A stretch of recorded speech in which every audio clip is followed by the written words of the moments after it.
Joe Harris from Harvard University, and will talk about the semi-historic maybe introduction to intersection. Well, thank you for your invitation and for your patience in the next hour. What I want to talk about is a story about the development of one of the central threads in algebra. It's had impact in algebra and topology.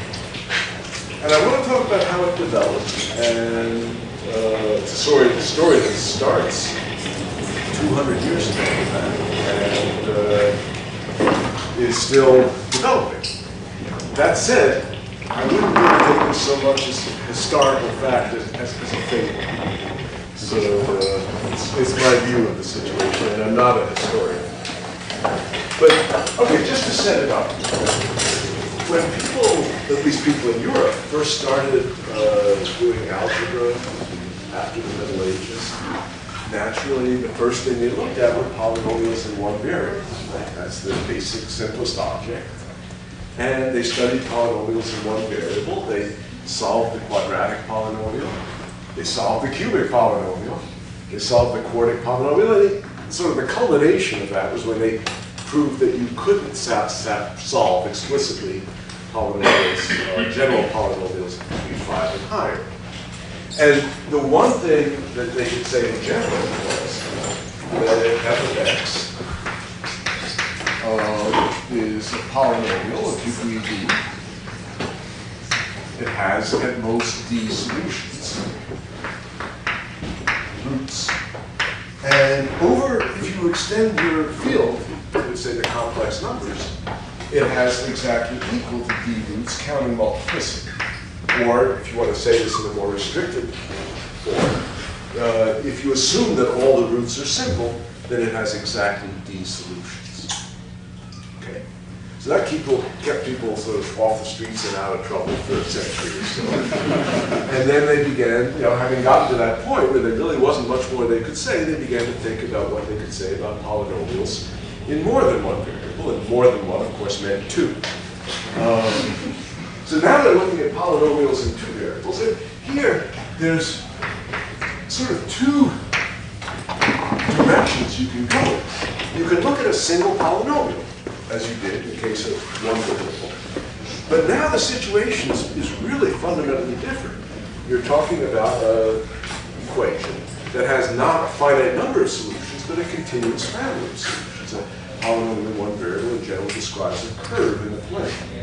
And that gave rise to, really in some sense, that was the beginning of algebraic geometry, where people began to see how they could relate the algebra of the polynomial to the geometry of the zero locus. It wasn't a finite set anymore, it was an actual geometric object. And there were all sorts of questions. And of course, people, when they started out thinking about these things, they were thinking of these as polynomials in real variables. And so the zero locus consisted of a bunch of loops in the plane, and they could ask how many loops and things like that. And they got answers, which is great.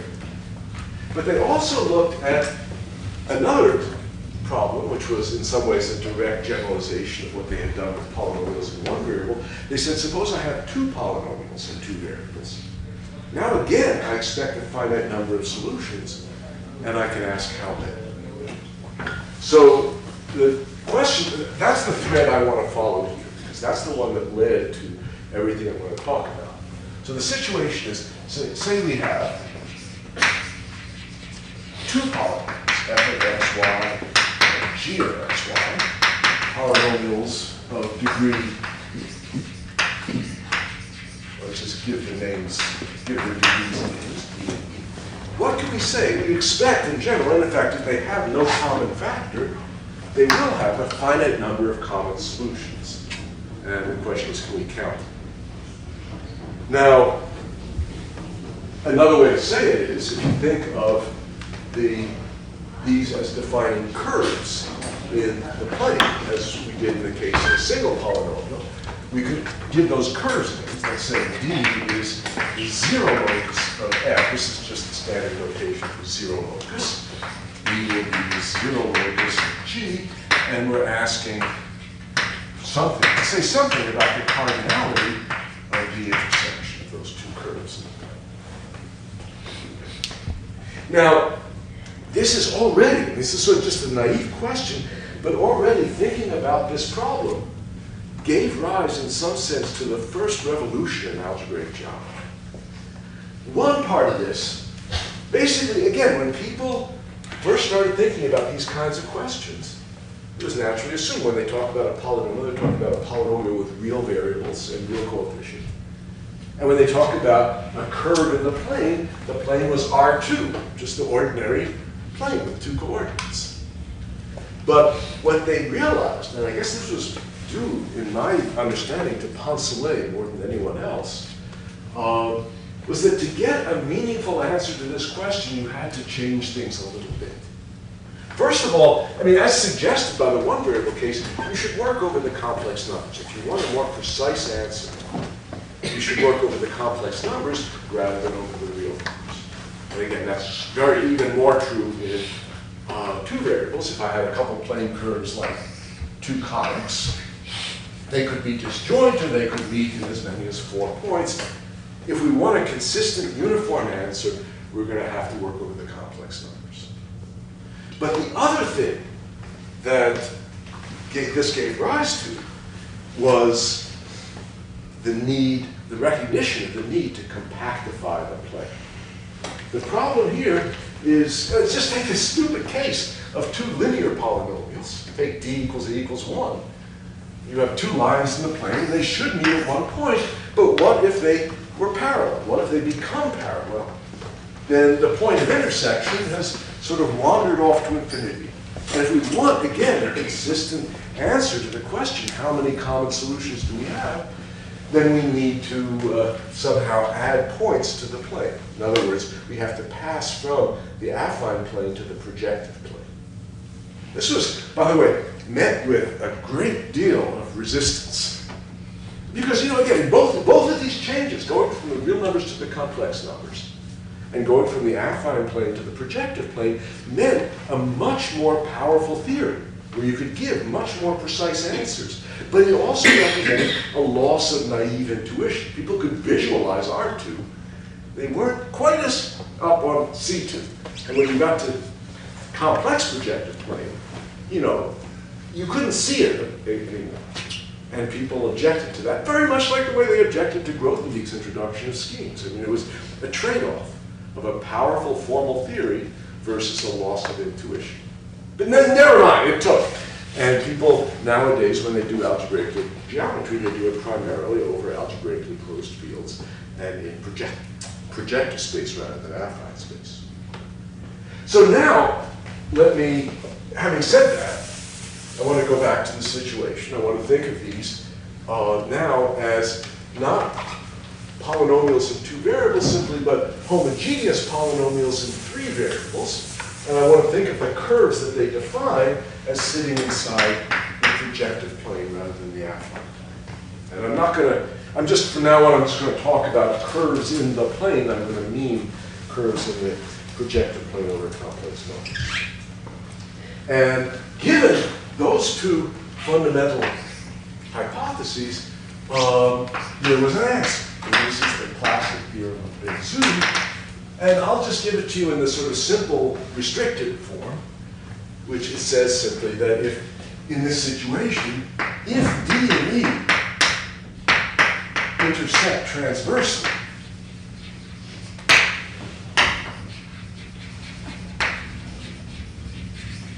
then the cardinality of their intersection, in other words, the number of common solutions of the two polynomials, is exactly D times E.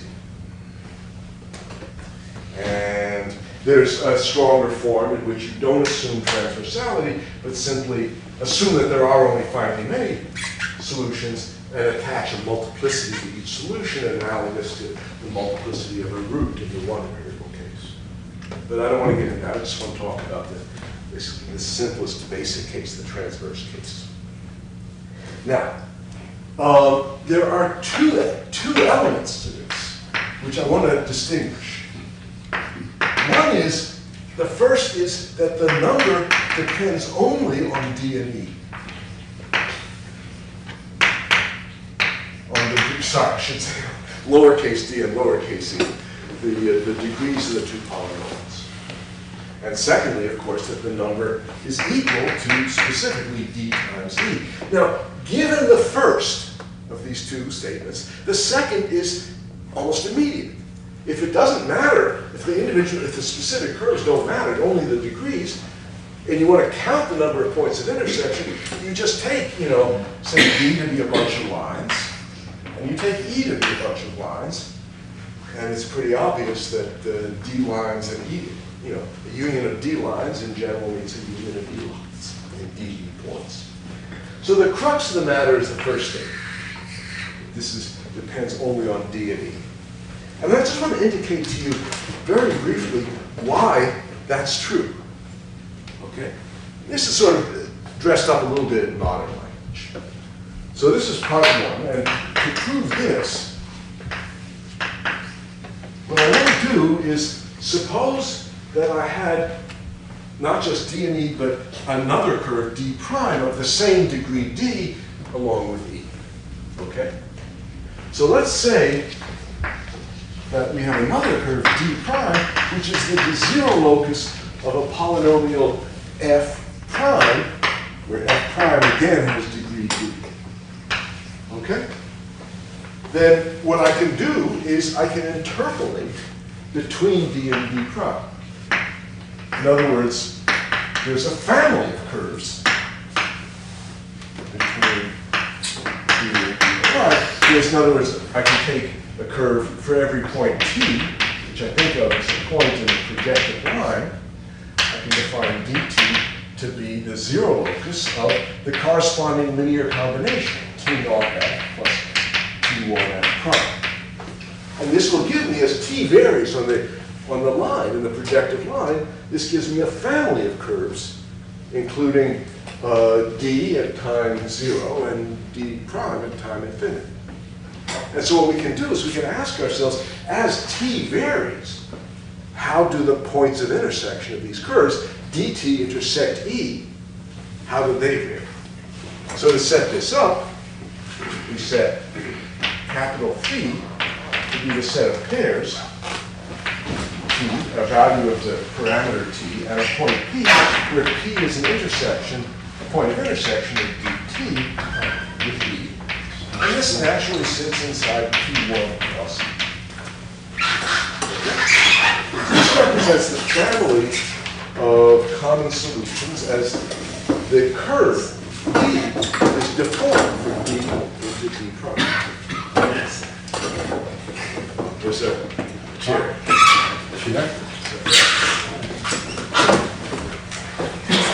So, my graduate student. Maybe a better graduate student. No, that's, sorry. Okay, so I'm just setting this up in this way because the main observation here is that if you exclude those values of t for which these two curves fail to intersect transversely, this is naturally a covering space of P1. And so, of course, the cardinalities of the fibers are constant in that family. And since, I should say also that we're working over the complex numbers, so the complement of a finite set of points in the line is still connected. And that's basically the argument. And again, once you have the preservation of numbers, the principle is called, then the actual number is readily computable. So that's Bézout's theory. And now comes the big sort of expansion. The huge generalization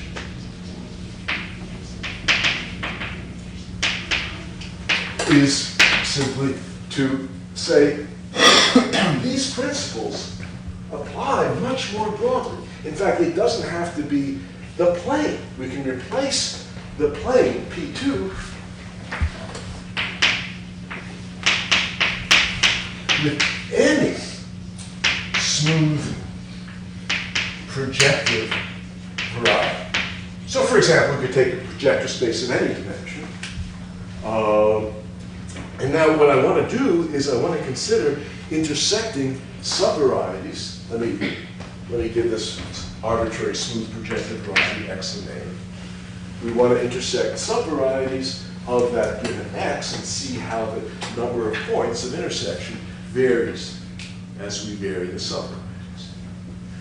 What this suggests, and this is a leap, but this was a leap that they took back in the mid-19th century, roughly, was they defined, first of all, a cycle on X to be a formal linear combination of subvarieties. In other words, something of the form summation ni ai. If the dimension of the ai's is k, we call that a k cycle. And we define a notion of rational equivalence. We say two cycles, call them again A and A prime, are rationally equivalent. Equivalent. Well, we just mirror the construction. We say that two cycles are equivalent if there is a family of cycles interpolating between them, parameterized by the points of the line. So let me move over here and say that. So we say two cycles are rationally equivalent if there exists a family of cycles. So that's a subvariety of P1 cross X, such that the fiber of the subvariety P naught is A, and the fiber of L over infinity is A prime. This is a transversal fibers? Yeah. So, I mean, this is one of these things where in the theory now, you assign multiplicities to the components of the fibers, and you take the corresponding linear combination. That's one of the reasons you have to broaden the notion of subvariety to a cycle or linear combination. In fact, this whole notion of linear combinations was something that I think was added on later. And partly for this reason. So you're assuming that the NIs are all non-negative integers? No. What I am saying, or about to say, is that we take the equivalence relation, we take this notion of equivalence to be the equivalence relation generated by all. So notice for every such phi, and every pair of fibers of such a phi, we declare A to be rational equivalent to A prime, and then we take the equivalence relation generated by all of those. So that includes the possibility that the NIs are negative or anything else. This is, one of the reasons this is so fascinating is because this was the first occurrence, to my knowledge, of this notion of cycle and equivalence corresponding to some notion of deformability. And this is what ultimately gave rise to the notion of homology. Planck already got a hold of this, but I'll come to that in just a moment. This was the first time you saw people introducing the notion of cycle and equivalence, and of course, you make one more definition. You define the Chow groups, as they're called. I didn't understand answer my question. Yeah. You assume A and B are transversal or not? You mean that phi is transverse to the fibers? Yeah. Okay, what I want to assume is that it's generically transverse. In other words, I want to allow for some possible singular points of the fibers, but I don't want phi to be tangent to the fiber everywhere along an irreducible component of the fiber. So I don't want multiplicities. And that's just for convenience. That's laziness. Because if I wanted to, I could assign a multiplicity to every component and think of these fibers as cycles rather than as subvarieties. Okay? So we define, finally, the group A of X to be the group of cycles modulo this equivalence relation. And again, this is sort of the early forerunner of homology. So when was that done coolest then? You know, this is where I suggest you take this as a fable rather than historical fact. It's, to a large degree, people didn't use it. I mean, people didn't use this language. I'm going to. We had the picture. What? They had a picture. They had a picture, and you know they.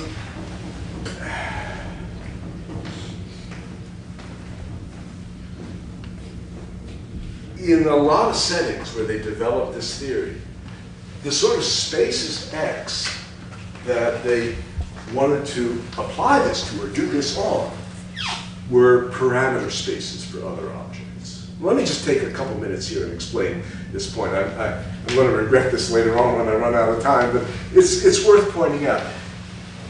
You know, one of the classical problems that people asked in geometry, in projective algebraic geometry, is a very simple one, and you've probably all encountered this in one form or another. The question is, if you have 4 general lines in 3 space, how many lines meet all 4?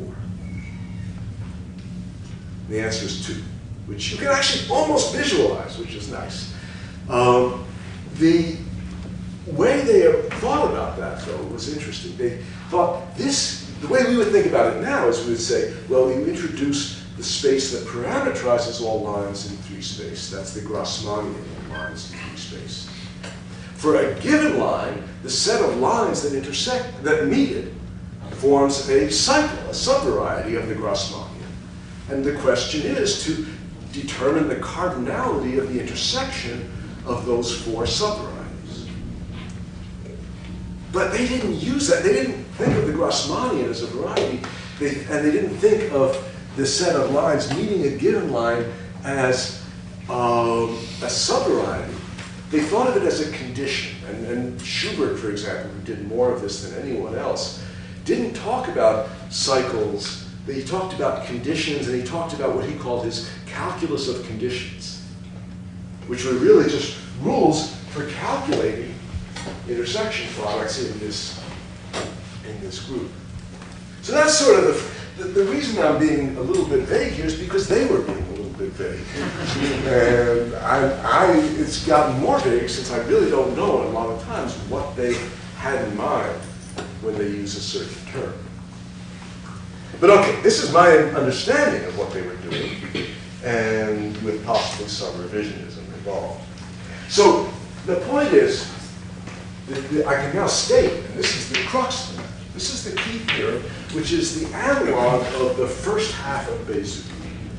And the analog is exactly what you would expect. It says that, in particular, that if A and B are 2 subvarieties, or more generally 2 cycles in X, that the class of the intersection, oh, and I want to say that they intersect transversely.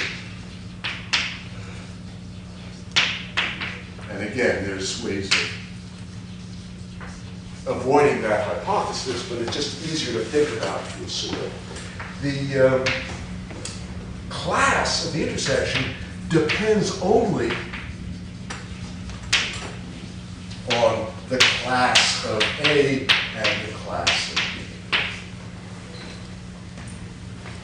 That's the crux of the matter, that if I choose a second equivalent cycle, A prime, equivalent to A, that its intersection with B will be simply will be equivalent to the intersection of A with B. In particular, if these are subvarieties of complementary codimension, so the transversality means that they intersect at finitely many points, that tells me that the number of points of intersection it depends only on the classes of the 2 cycles you started with. And so the case where this is finite is the direct analog of this, but now we're extending it to intersections in arbitrary dimension.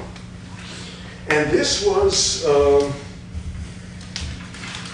as I say, huge. I mean,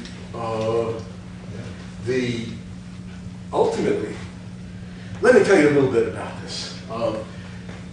Poincaré was really fascinated by this.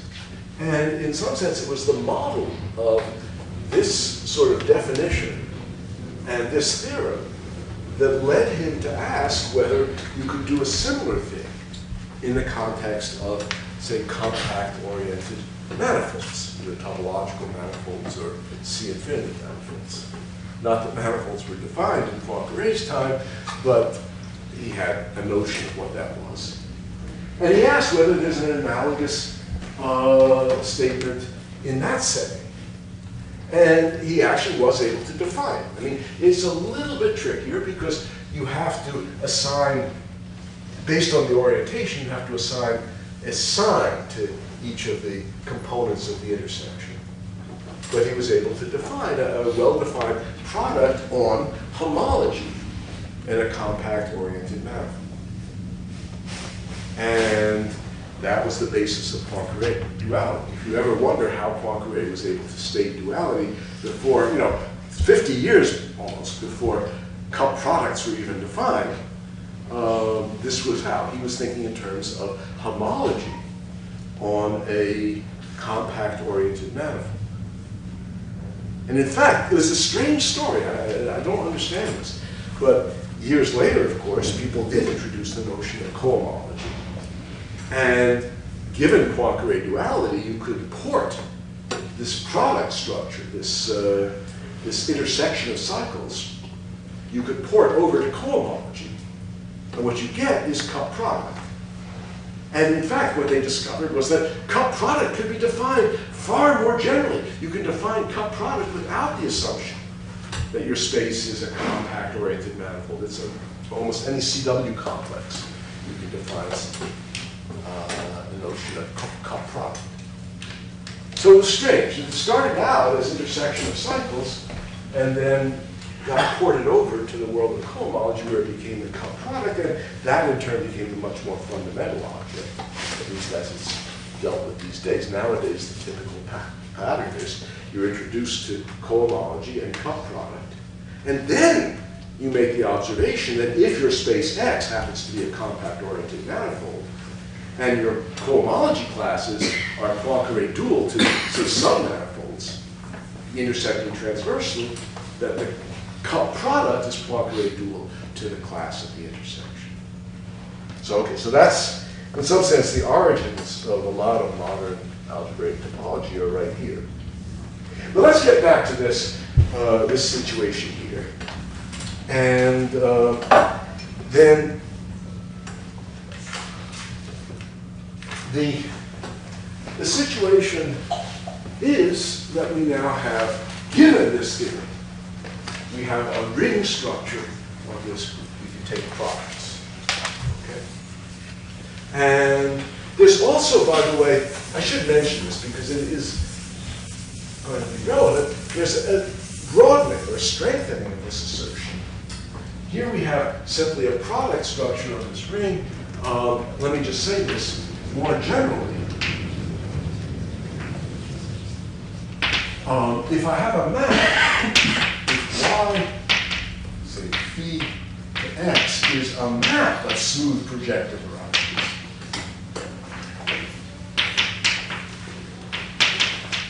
okay, we can define a pullback map of phi over star from the group of cycles, mod equivalence on x, to the group of cycles on y, such that if A in X in the target space,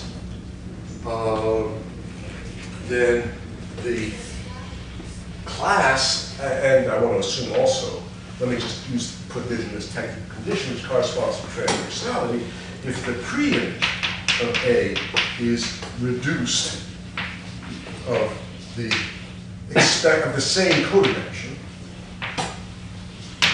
then the pre-image of the class of A, the pullback of the class of A, is the class of the pre-image. This is a generalization in turn of this statement, because if we just take y into x to be an inclusion, then this is saying that we can intersect with the class of x, with the class of y, sorry. Okay. So now let me talk a little bit about this fundamental theorem and how it was proved, or not.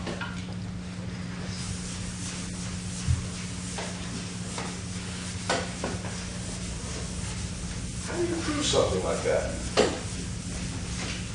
Well, that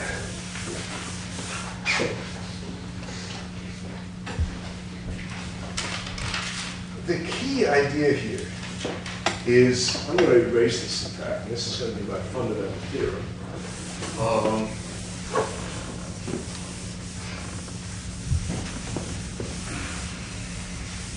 in fact, let me write it up here in this form. So the theorem I want to just do this in a simpler setting of intersecting cycles of a variety. There exists a ring structure, a commutative ring structure on the group A of x such that if A and B intersect transversely, then the class of A times the class of B is the class of the intersection. This is my goal, is to introduce such a ring structure. And the way it was done for almost a century was based on a theorem called the moving lemma. And let me just tell you what that says.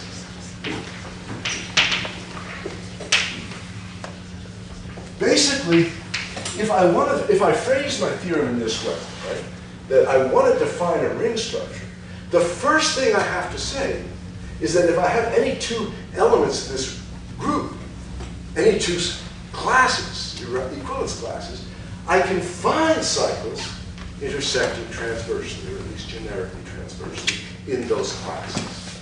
So the first part of the moving lemma says exactly that. If alpha and beta are classes of subvarieties or cycles, then there exist cycles A and B representing these classes.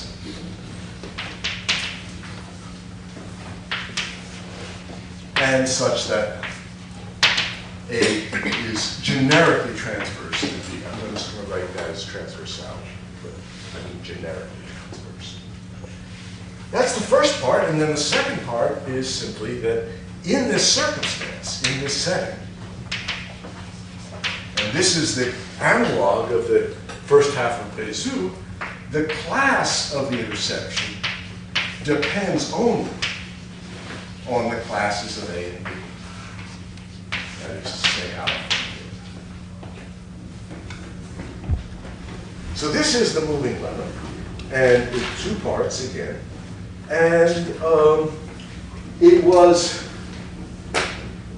proved in some form. Well, it was proved over and over again. All the proofs I know are based on an idea of severity. And if I have a moment, I can try to explain to you. In fact, let me just take a minute and explain to you how severity proposed to prove this. Okay? Prove the first half. Say, let's suppose we're given.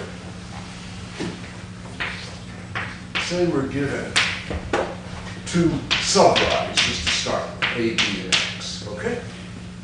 Now let's just say codimensions K and L. And they may not intersect transversely. They may not even intersect in the expected codimension. They should intersect. If they're going to intersect transversely, they better intersect in codimension K plus L. But I'm not going to assume that. I just want to say I have any two subvarieties. They have any classes. I want to say, the claim is that there exists at A prime another cycle which is rationally equivalent to A, such that A prime intersect B is transverse. So I want to say that I can always do this. I can always, given a pair of cycles, where it's just subvarieties, I can move one by a rational equivalence into something that is transverse. Now here I do need to take cycles.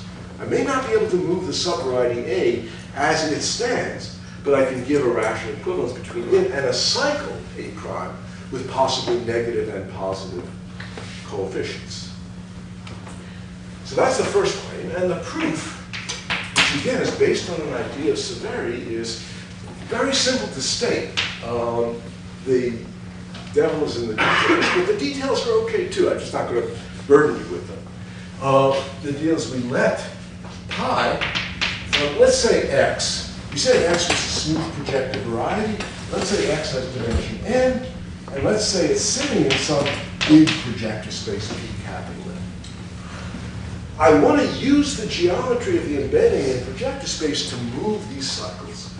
And the way that severity proposes to do it is to look at a general projection of x onto a vector subspace, a linear subspace of its dimension. So here I'm taking x and Pn. I'm going to take a subspace Pn minus n minus 1 sitting inside here. That will be disjoint from x, and I can project from this subspace onto a complementary Pn. And then if I take that map and restrict to x, I'll have a well-defined, regular, finite map. Okay, so I'm expressing x as a branched cover of a projective space. And now what I'm proposing to do is to take A prime to be, well, I want to write it this way. I want to write it this way.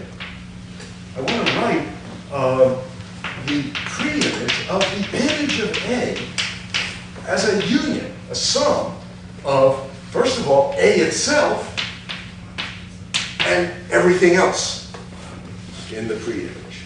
You want A prime because it's complex with your notation. Pardon me? A. This A prime. So let me see if I can.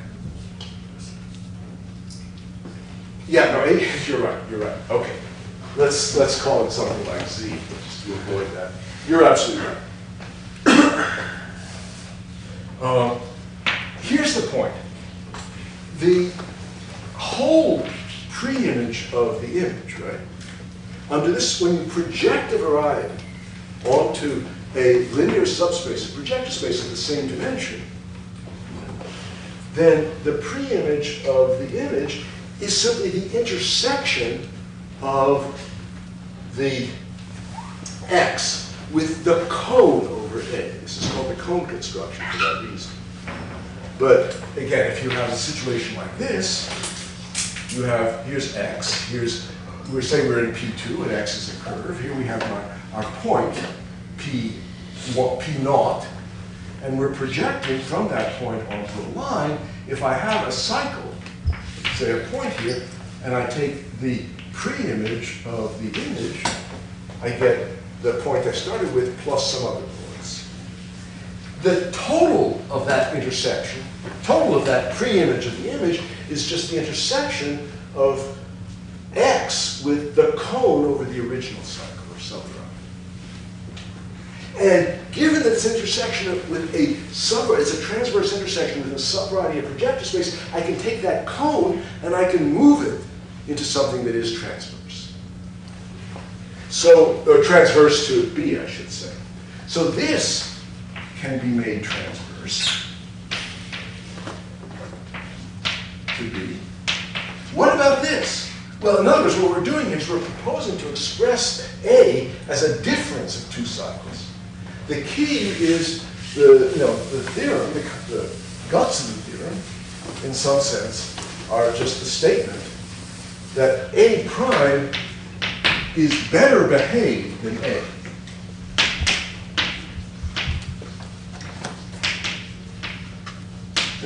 In other words, if Is it your A prime there, the Z? oh, Z, I'm sorry. You can tell I have to it still says A prime in my notes, but Z is better. If A intersect B, let's say the codimension of A intersect B is strictly less than K plus L, if the intersection I started with had the wrong dimension, then the dimension of Z intersect B will be strictly less than that. So if I have if I start with an intersection that has the wrong dimension, carrying this process out reduces that excess dimension. That may not make it right the first time, but it'll get better. And finally, if the codimension of the intersection I started with is equal to k plus L, then the intersection of Z with B is transverse. So this may take a number of steps before I finally get to a cycle, and I do mean a cycle here, that is actually transverse to B. The point is that each time I carry out this process, I'm expressing the cycle I start with as a difference of two cycles. And so what I get is finally a very complicated linear combination of cycles equivalent to A and transverse to B.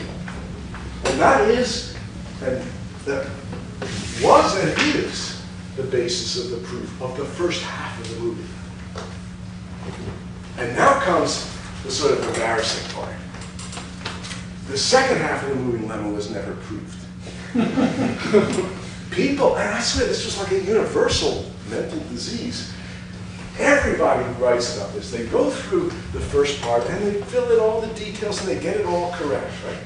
And then they say, well, given that, the second part follows readily.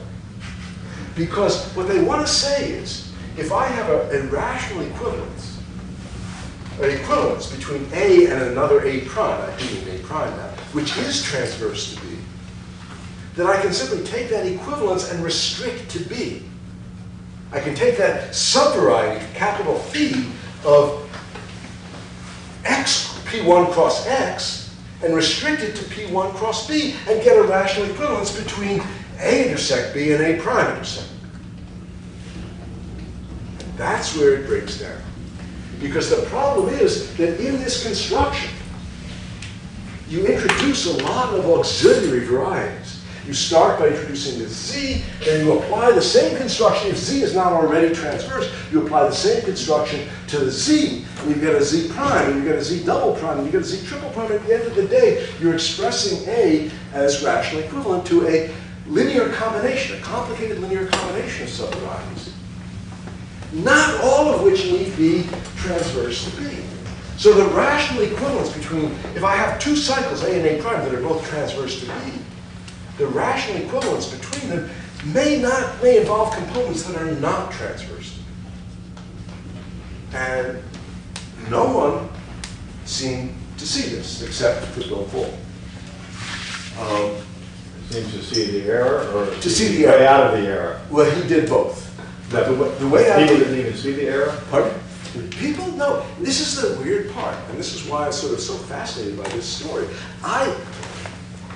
People took the basic theorem here as proven for half a century or more. This was the basis of all intersection theory and algebraic geometry, the truth of this statement, and it was never proved.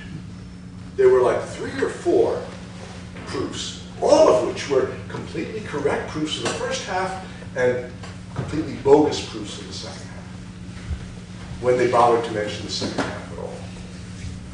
And without that second half, you don't have a theorem. So this is a little bit of embarrassment. Bill Fulton, in 1984, came out with his book, Intersection Theory, in which he developed from scratch a robust intersection theory, one that was rigorous and which implied, among many other things, the statement, the truth of this theory. Bear in mind that, of course, once you know the truth of this theory and the truth of the first part of the moving lemma, the second part follows. I think that was one of the reasons it was so tempting. Everybody knew that this was true. And so it was just so natural to say, well, once I prove the first part, the second part must follow. Anyway, that's neither here nor there. So Fulton, basically, Fulton has never said this publicly out loud. And I don't think he wants me to write this down, but I feel comfortable enough telling you that until the publication of his book in 1984, the entire subject of intersection theory was based on an unproven assertion. Okay. What about Sayre's efficiency theory? Now, Sayre's, Sayre, that was an attempt, successful, completely rigorous and successful, Not there. to attach multiplicities. What? He wanted to extend it. Sayre wanted to extend the basic statement here from the case of transverse intersections, or generically transverse intersections, to the case of proper intersections. In other words, with the assumption only that this intersection had the right dimension.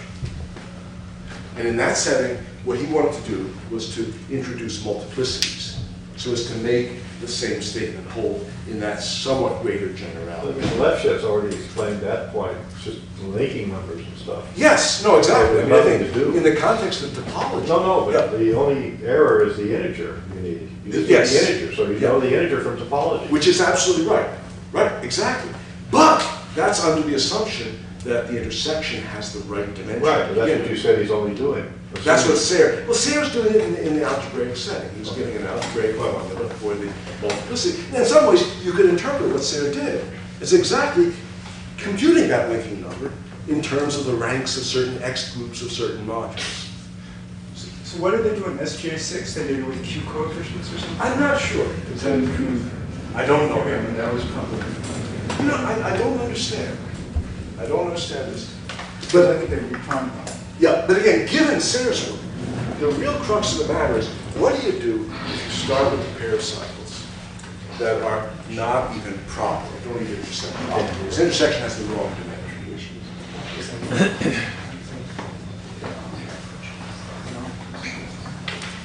So,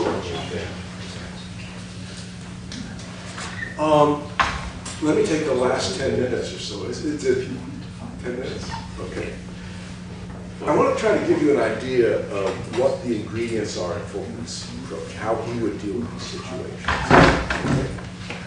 So I want to imagine that, and what Fulton does is not to get a correct proof of the moving lemma. Right? Again, the first part of the moving lemma is already proved. The second part follows from that, and this, which is in turn but Fulton's goal is much more than just giving a correct proof of the moving lemma. Fulton's goal is to actually construct a theory whereby you can trash this condition altogether and just say for any two cycles, whatever the dimension of their intersection, I'm going to assign a class, a product class of the appropriate codimension that depends only on the classes of the two cycles I started. So let me illustrate that by showing you what Fulton would do. And this is a very broad interpretation of Fulton. If you had the simplest setting I can think of is, suppose you had two surfaces in four space. You expect them to meet a finite number of points, and again, the goal of it, if they did meet in finite many points, the goal of intersection theory in this setting would be to determine the number of points. If you assumed only that the two surfaces intersected in a finite number, properly in isolated points, the goal would be to find the total number of points counting multiplicity according to Sayre, or for that matter, Lefschetz. Yeah. But Fulton doesn't want to. Fulton wants to do this without any assumption. So, for example, suppose here's the situation I want to consider, and I'll use this as sort of an illustration of how Fulton would derive a formula in this setting. So here's the situation. Suppose I have X. Say X is a 4-dimensional. So that's the ambient space. And again, I'm always assuming it's smooth and projective. And suppose S and T in X are surfaces. And suppose that they intersect in a, of course, in this situation, according to this theorem anyway, I can look at the classes of S and T, and I can take their product, and take the degree of that product to predict how many points of intersection S and T will have. But what if S and T don't meet infinitely many points? What if the intersection of S and T consists of, in fact, isolated points, but union a curve? So the intersection is going to have mixed dimension. It's going to have some points, but it's also going to have a component which has the wrong dimension. And what Fulton wants to do is to assign a class in dimension 0 to this intersection. And somehow he wants to convert this curve into a finite number of points. So how does he do this? Well, what he would say is, let's start with a sort of possibly counterfactual assumption. Let's suppose for the moment that S and T are deformable, that I can deform them into surfaces that do meet transversely. Okay? So say S and T can be deformed into surfaces that intersect transversely. Okay? What does that mean, to be deformed? Well, I want to say, take a simple arc or a disk, right? Call that delta. I want to say, suppose I look at X, let me put it this way, X cross delta. So this is X or delta cross X, to be consistent with. Okay, so here's my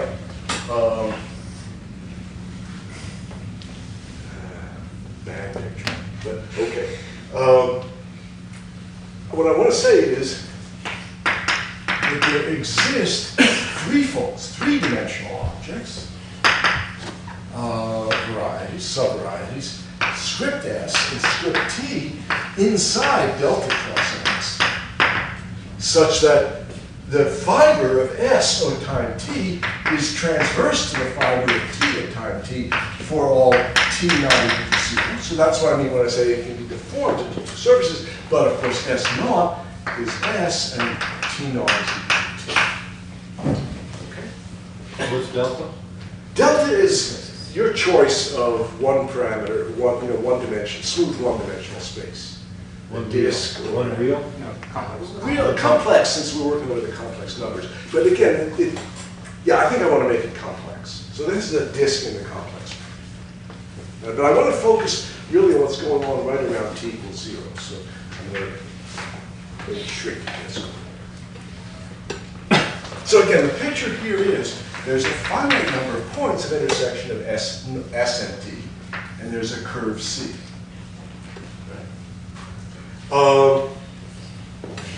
Now, in this picture, for time t not equal to 0, st and tt intersect transversely in a finite number of points.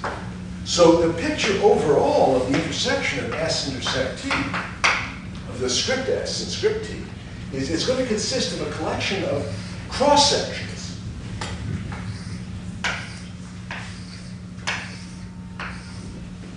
Okay?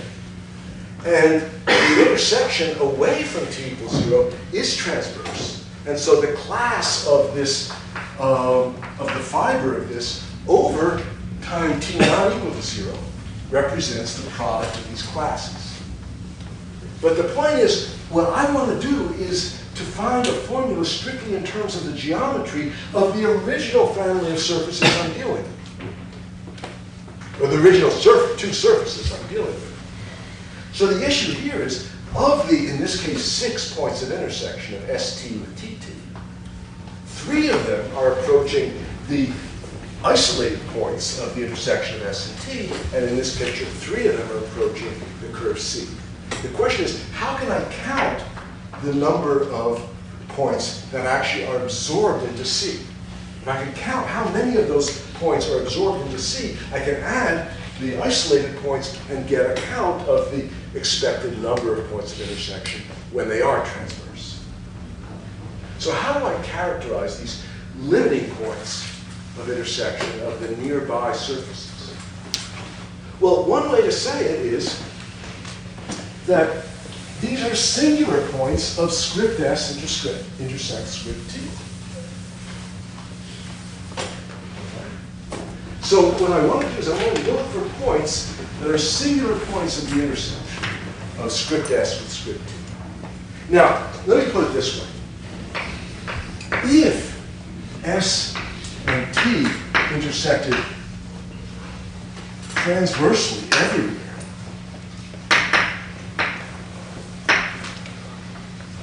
In other words, no points of ST intersect 2T limit to C, okay? So imagine that none of these sections actually hit C. C is just sitting out there, an isolated, smooth component at the intersection of script S with script T. Then I would have an equation, an equality of normal bundles. In this case, the normal bundle of 0 cross C in delta cross X would just be the direct sum of script S in delta cross X, direct sum, the normal bundle of script T in delta cross X. If they did intersect, if the intersection was actually smooth, I would have a direct sum decomposition of the normal bundle of C. And of course, I can simplify this a little bit. The normal bundle here is just the trivial bundle, direct sum, the normal bundle of C of X. And here, this is the normal bundle. If I take this restricted to C, of course, I would have, this would be just the normal bundle of S in X, direct sum, the normal bundle of T in X, both restricted to C. So if this intersection were everywhere transverse, if it were smooth, we would have an equality of bundles. And in general, the number of singular points is counted by the difference of the first Chern classes of these bundles. So what we're left with is a formula. Basically, what we're saying then is that the class of the intersection of S with T should be the class of gamma, that's the isolated points that appear in the intersection, together with the difference of the first Chern classes of these bundles. So that would be plus the C1 of the normal bundle of S and X restricted to C, plus C1 of the normal bundle of T and X restricted to C, minus C1 of the normal bundle of C. And you see what we have here. We started out by assuming that that S and T were deformable. But what I've arrived at is a formula for the class of the product of the classes that depends only on the geometry of S and T and their intersection. So you can adopt this as a definition of the product. Once you prove that it's completely consistent and doesn't depend on any of the choices. And that's what, in a very sort of oversimplified example, that's what Fulton does. That's what? Fulton does. I mean, okay, let me just finish up with a confession. I spent most of my life, most of my work has been based in one form or another on intersections, and intersection theory. What? But it's, for the first, I was going to say 60 years of my life, and of course, before the age of 20 or so, this would be inaccurate. For 40 or more years, I just believed that the existence of a well-defined intersection product followed from the moving lemma, which was proved. And I cheerfully went off and I used this. I calculated intersection products and deduced what I could from those calculations. And Fulton came along and he said that this was basically building a house on sand. And I didn't listen. I had this arrogance of youth. Well, I'm not young anymore.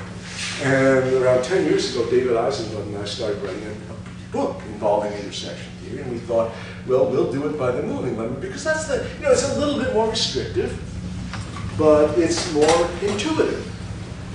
5 years later, we had to give up. We had failed completely to prove the moving lemma. We went back and looked at all proofs. They weren't proofs. And I realized that Fulton was right all along, that intersection theory requires something like the approach that Fulton takes in his book. So this is a story of my, what do they call it, continuing education. And I think I'll just leave it at that.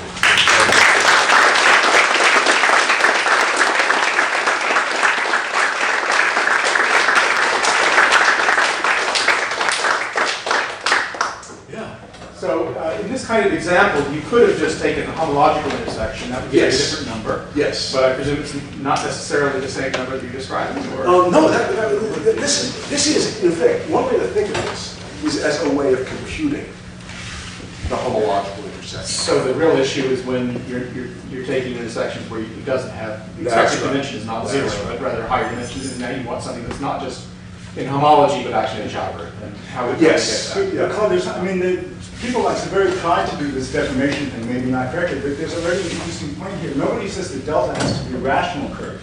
So you can take delta to be an irrational curve. And then this process will give you something that certainly makes sense in algebraic equivalence on C, but in fact it turns out to be well-defined up to rational equivalence. So I think people got into this kind of discussion. If you move it by an algebraic equivalence, why is it defined in the end up to rational equivalence? Absolutely. And one thing Your you delta might not be a P1, so Yes, still this limiting cycle is somehow defined up to this P1 type equivalence. No, that's exactly right. And I didn't, this has always puzzled me. Why, in the definition of equivalence, do they insist on the parameter space being a P1? Why not an arbitrary curve? Is everything over C? What? Over complex numbers? So is this over complex numbers? This is all over the complex numbers, and that's why Claude is suggesting that we could, as a substitute for this, we could simply work with the cohomology rule. And by classes of A and B, I could mean the Poincare duals of their fundamental classes, right? And things in life would be so much simpler.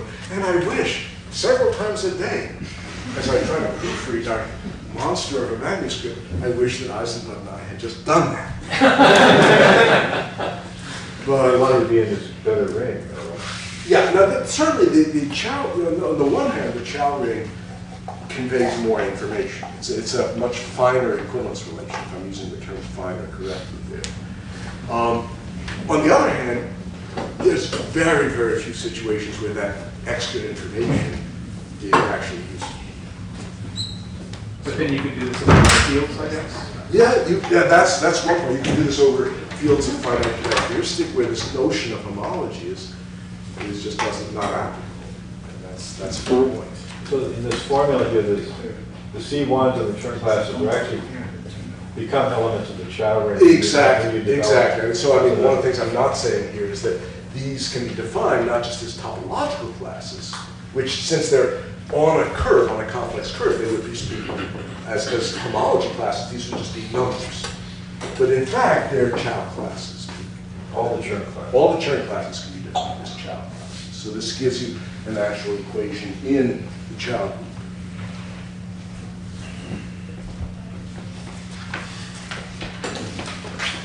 Let's thank the Colloquium. Thank you.